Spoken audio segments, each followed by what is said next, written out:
दोस्तों, राजस्थान के मुख्यमंत्री श्री अशोक गहलोत ने अपने बजट भाषण 2020-21 में ये घोषणा की थी कि आमजन को जो भी लाभ मिलेगा वो जन आधार कार्ड के आधार पर ही मिलेगा। तो जन आधार कार्ड और राशन कार्ड की मैपिंग है वो जल्दी ही की जानी है।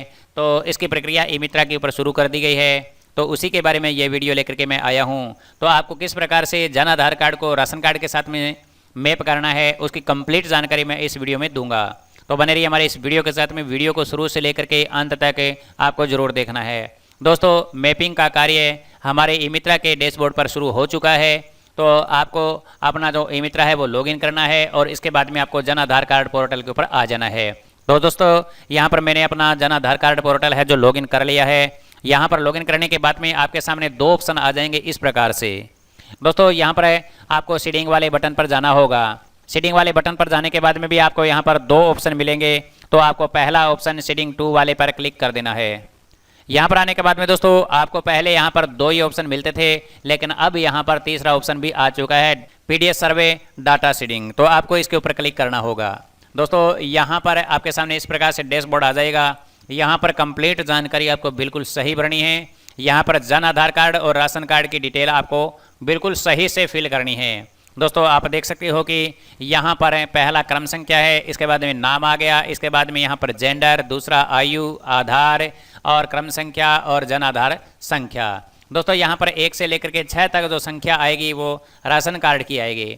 यानी राशन कार्ड में जो भी सदस्य हैं उनकी डिटेल्स आपको यहाँ पर मिल जाएगी। इसके बाद में 7 से लेकर के और जो 14 तक डिटेल्स है वो आपको जन आधार कार्ड के आधार पर ही मिलेगी। तो यहाँ पर आपको सबसे पहले राशन कार्ड नंबर डालना होगा। तो मैं आपको राशन कार्ड नंबर डाल करके और उसकी डिटेल्स है वो मिला करके दिखाता हूँ। तो आपको सबसे पहले इसके ऊपर क्लिक करना है और सर्च बटन पर क्लिक कर देना है।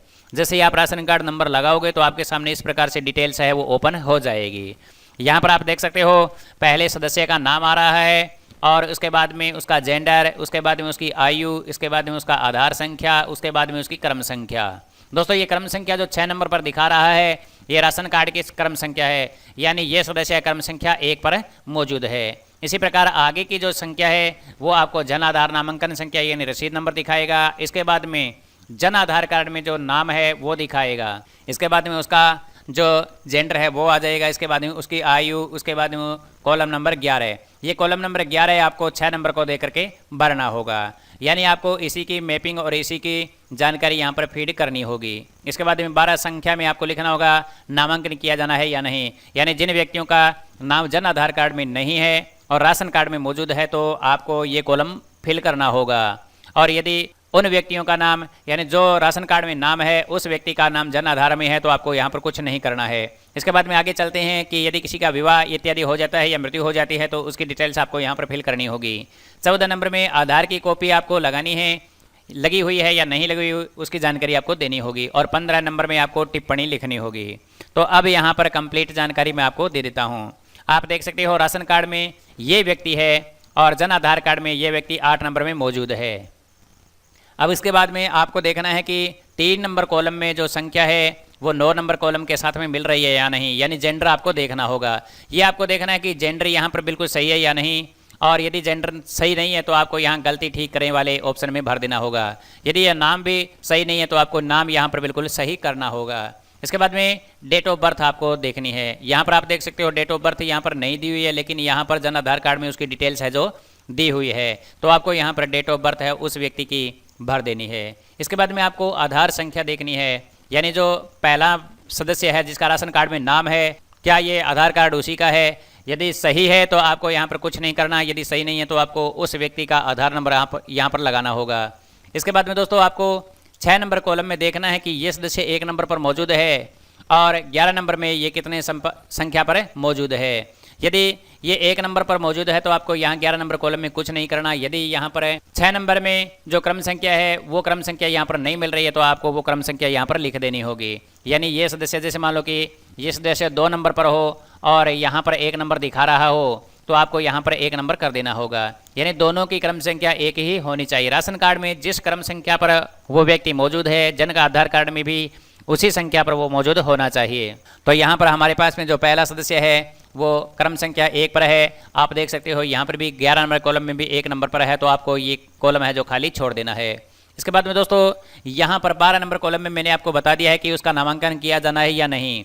यदि नामांकन किया जाना है तो उसको आपको यहाँ पर टिक कर देना होगा।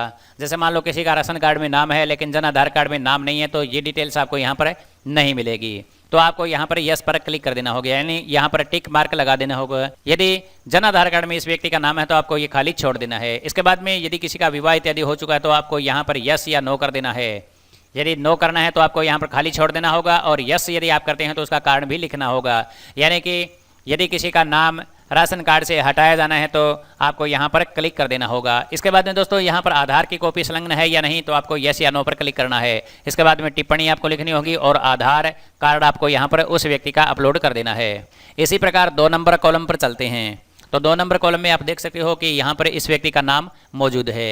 इसके बाद में उसका जेंडर, यदि जेंडर सही नहीं है तो आपको यहाँ पर सही कर देना है। इसके बाद में यहाँ पर आयु, यहाँ पर देख सकते हो कि जो आयु है वो इतनी दे रखी है, और यहाँ 10 नंबर कॉलम में जो आयु है वो सही नहीं है, तो आपको यहाँ पर डेट ऑफ बर्थ है वो बिल्कुल सही कर देनी है।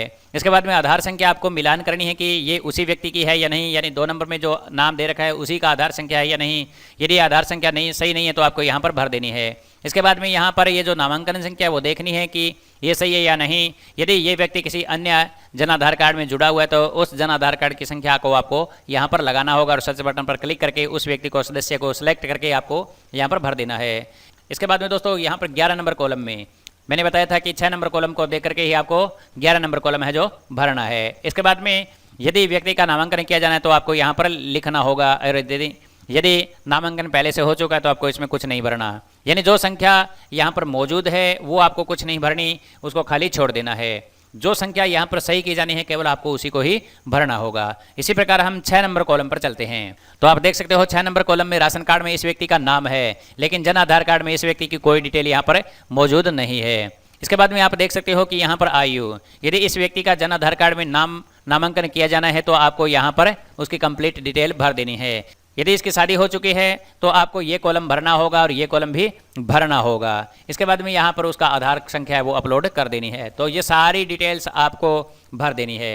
दोस्तों ये डिटेल्स आपको एक फॉर्म में भरी हुई मिलेगी।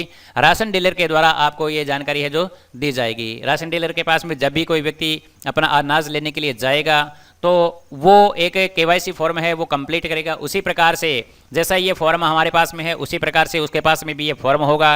वो उस सदस्य से पूरी जानकारी लेकर के ठीक ठीक भर करके और एक फॉर्म तैयार कर लेगा और वो फॉर्म आपको मिलेगा। इसके बाद में दोस्तों आपको क्या करना होगा, ये डिटेल्स उसी फॉर्म को देख करके भरनी होगी। इसके बाद में यहाँ पर चूज फाइल पर क्लिक करना होगा, यानी यहाँ पर आपको सर्वे फॉर्म है वो अपलोड करना होगा। यानी जो फॉर्म आपको राशन डीलर देगा वो फॉर्म आपको यहाँ पर अपलोड करना होगा। इसके बाद में अपलोड बटन पर आपको क्लिक कर देना होगा और सबमिट बटन पर आपको क्लिक कर देना है। दोस्तों इस प्रकार से इतना काम आपको करना है। जिस भी सदस्य का नाम राशन कार्ड में है लेकिन जन आधार कार्ड में नहीं है तो उस व्यक्ति का नामांकन आपको कराना होगा, यानी कि जन आधार कार्ड में उस व्यक्ति का नाम जुड़वाना होगा। यदि किसी व्यक्ति का राशन कार्ड में नाम है और जन आधार कार्ड में नहीं है और उसकी शादी हो चुकी है तो वो नाम यहाँ से कटवाना होगा।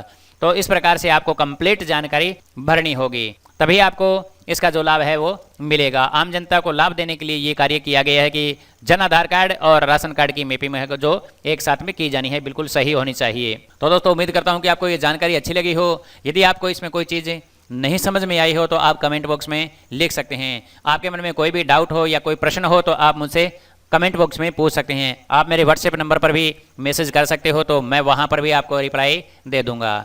तो दोस्तों उम्मीद करता हूँ कि ये वीडियो आपको पसंद आया हो। यदि वीडियो पसंद आ जाता है तो वीडियो को लाइक कर देना, शेयर कर देना, साथ में कमेंट बॉक्स में कमेंट भी लिख देना। चैनल पर नए आए हो तो हमारे इस चैनल को सब्सक्राइब करके बेल के आइकन को दबा लेना, क्योंकि इस चैनल के ऊपर मैं ई मित्रा से संबंधित और CSS से संबंधित सारी जानकारी लेकर के आता रहता हूँ। तो मिलते हैं नेक्स्ट वीडियो में नई जानकारी के साथ में, तब तक के लिए जय हिंद।